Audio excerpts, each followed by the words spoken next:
And this next section is the San Luis backcountry, which I had never done almost any of the trails through here.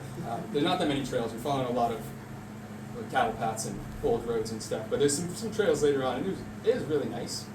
It was very moody, very gray, very island, a lot of cow paths, a lot of green. And the plan for this section was originally to do it in 3 days. I ended up doing it in 2. And we'll get into that in a little bit. But my goal for that next day was Buckeye Camp, about halfway through the section. And then I'd be going to town in San Luis Obispo for the first time. In 13 days, 14 days, something like that. Woke up to some spitting rain as per usual, but it did clear up, and I started walking. And just to give you an idea of like what these old motorcycle tracks and paths look like, they're very, very steep. They like hurt to walk up and down.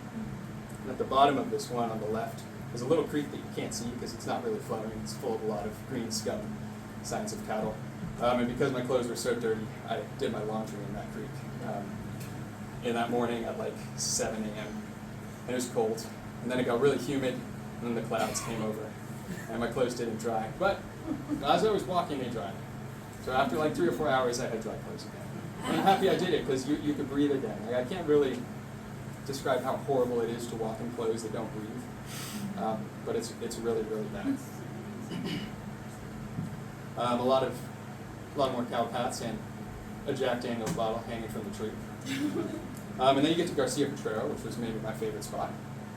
Very green, very nice, but this whole day I was just kind of like running from the coming rain and pushing through as fast as possible, and eventually hitting a little bit of trail that turned into no trail.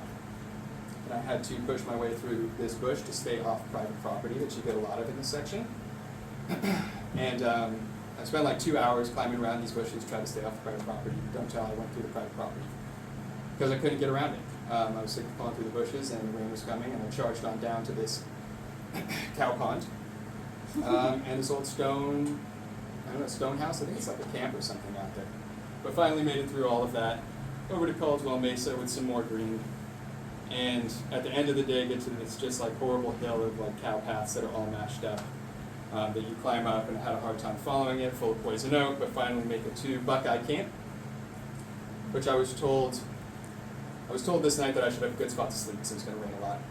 And the person I asked that to knew that I was camping here. They didn't say anything. It was not a good spot to camp for. It was very slanted. It rained a lot. And because my tent had been so wet for so many days, the condensation inside just like poured down on me all night. Like, just think like every 5 to 10 seconds, someone's just like spraying you in the face with a water ball. And spritz all night long. And so I decided overnight that I would be continuing to San Luis the next day, which would be 33 miles. But it was well worth it, and I'm happy I made that decision because I had been wet for too long. Swollen Creek there showing you how much it rained. Soon went off trail the next day to this place called, I think it's like Huff's Hole or something. Had to find my way back to it and make it up to the High Mountain Lookout. And got some nice views back to the beach. Less rain this day, looking at Pismo Beach there, way in the distance. And following finally like a nice road for quite some time. And dropping into the Santa Lucia Wilderness, where if you haven't seen California nudes, go to the Santa Lucia Wilderness, go to Big Falls, go to Lopez Canyon. You have to look down the whole time because you will crush them. There are so many. So you have to like tiptoe down the trail to not crush all of the newts in that canyon. But it's very, very green, and you do feel like all of a sudden you're really in the Central Coast. And Lopez Canyon is awesome. Really cool water features. It's called sulfur pots on the right side there.